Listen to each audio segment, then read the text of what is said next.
All right, hello, Math 10, Mr. Beeline here. I just want to go over a couple more examples here of slightly more difficult function notation problems, okay? So before I do that, I'm going to start with a couple here that are a little bit of the basic one, right? This would be the level 1 problem, right?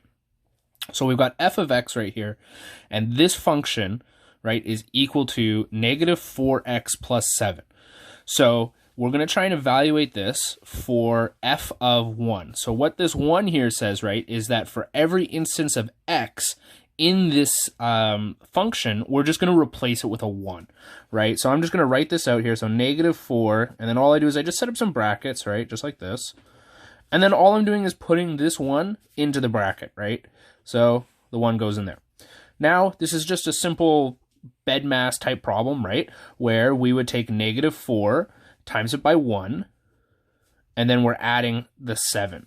So then f of 1, remember it's important to rewrite it as f of 1 equals this. Not f of x equals this, it's f of 1 in particular, is equal to negative 4 plus 7, which is positive 3, right? You don't need to put the plus there, but it is positive 3.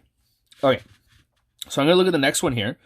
This one says h of x equals 10 minus 3 over 2 x, and we're going to try and evaluate it for h of negative 6.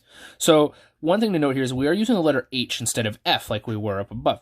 The reason why we do this is because if we have multiple functions that we're working on in the same problem, you can't just call them all f of x, because then we'd get confused as to which one's which, right? So we can just use any letter there. It doesn't really matter. So again, we're going to evaluate for h of negative 6. So I'm going to rewrite it as h of negative 6 equals, and then I'm going to write out my function, and then I'm going to put my brackets there and put that negative 6 like so. Now, again, this is just an order of operations problem, so h of negative 6 equals 10 minus, and we're just going to do 3 over 2 times negative 6, which gives us 6, 18, 9.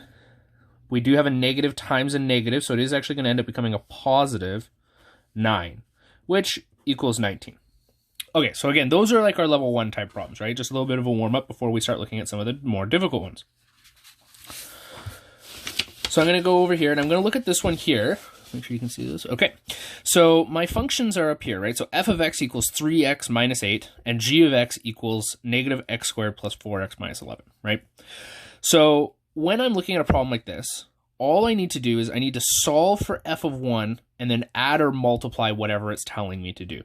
It's not saying to put in, say, for example, the number 11 in my function. It's saying to solve the function, find that number, and then add 10 to it. So again, I'm going to write out my function.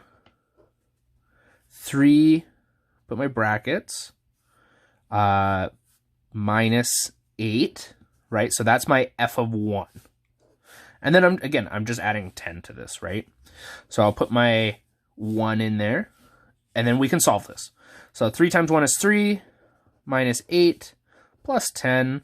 So 3 minus 8 is negative 5, plus 10 is positive 5. So f of 1 plus 10 equals that, right? Again, f of 1 does not equal this. F of 1 was this piece here, the negative 5. F of 1 plus 10 equals that. Okay, let's have a look at this one here. This one, again, we're going to punch in the 4 into this function up here. So I'm going to put my negative 2 out there, and then I'm going to put big brackets to indicate my function in here. Negative, that 4 is going to go in there because that's where that x squared was. Again, same thing right here. Okay, and now we just solve this, right? So 4 squared is 16, so we've got negative 16 there. 4 times negative 4 is negative 16 again, minus 11, and all that times negative 2. Okay, so what do we have here? We've got negative 16, negative 32, negative 43, double that, so we have negative 86, but it's also a negative here, and a negative times a negative is a positive. So this whole thing will end up being positive 86. Okay, so these two examples here, we were taking one function and we were finding the value for when we evaluate this point, and then we were doing something to it, like multiplying or adding. But we can also take multiple functions. We can just put them together and see what happens here, right? So same thing, we're just going to evaluate this at each of these points. So I'm going to start writing out my function. This is f of x, and again, this is why we name our functions different, right? So that we can tell which one we need to use. And then we are minusing, and again, I'm going to use the whole brackets here because this negative is going to apply to everything.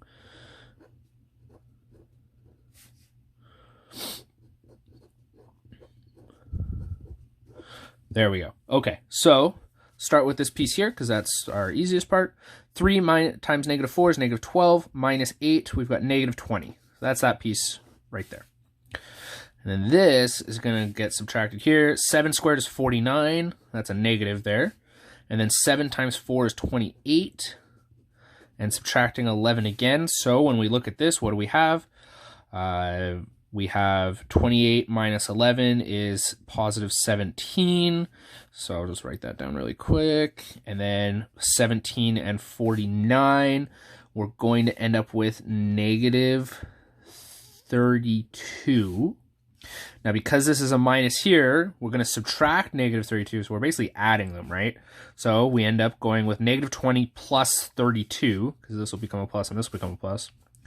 And we end up with a final answer, I'll put it right here, of 12. Okay, last example. This one says that f of x equals 9 minus 2x. And then it says, well, we're going to say that the answer is 19. What should that x be to find that 19? So again, this tells us that f of x equals this, and f of x equals this. So that means that those two things are also equal to each other, right? If a equals b and b equals c, well then a should also equal c. That's kind of what we're working with here. So we're going to take these two things and we're just going to basically replace these f of x's and put the numbers on either side. So what we can do is we can rewrite this as, we'll move that 19 over here and just go like that. Well, that looks like a pretty straightforward two-step algebra problem, right? So the first thing we do is we would subtract 9 from both sides. You get 10 equals negative 2x. And then you would divide by negative 2 on both sides, right? So we should get negative 5 equals x. So x should be negative 5. The nice thing about these, though, is that we can always just plug in the number and see if we got the right thing. So let's find out. What is f of negative 5? Again, this is just an extra step just to confirm that you are correct. So f of negative 5 equals 9 minus 2 negative 5. Okay, so negative 2 times negative 5 is positive 10. So we've got 9 plus 10, which equals 19. So that checks out up there.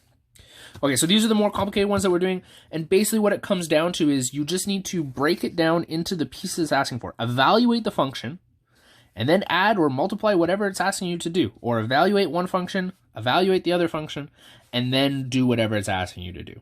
Okay, all right, I hope that that clears up some stuff. If you have any more questions, please feel free to let me know.